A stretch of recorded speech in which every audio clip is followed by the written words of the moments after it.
নিজের হাতে কিছু একটা তৈরি করলেই মনে হয় তোমাদের সাথে কখন শেয়ার করব। শিবের এইভাবে যে ওয়াটার ফাউন্টেনটা বাড়িতে থাকা জিনিস দিয়েই কিন্তু তৈরি করেছি। কন্টেন্ট ক্রিয়েটর হিসেবে কাজ করি না বলে খুব প্রফেশনালভাবে করিনি, যেমনভাবে করেছি তেমনই তোমাদেরকে দেখিয়ে দিলাম। এই ক্লেটা দিয়ে একটা গাছ করে নিয়েছি জাস্ট সাধারণভাবে। একটা ফ্রাইং প্যানের হ্যান্ডেল ভেঙে গেছিলো, সেই ফ্রাইং প্যানটার উপরে আমি জিনিসটা করেছি। সাপের মাথাটা তৈরি করেছি।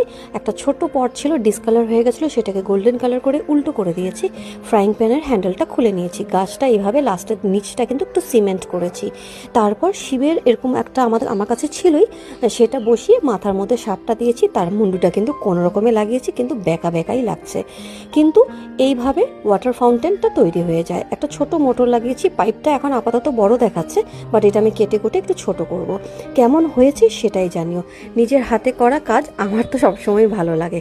চেষ্টা করলাম তোমাদের সাথে শেয়ারও করলাম। কেমন লেগেছে অবশ্যই জানিও।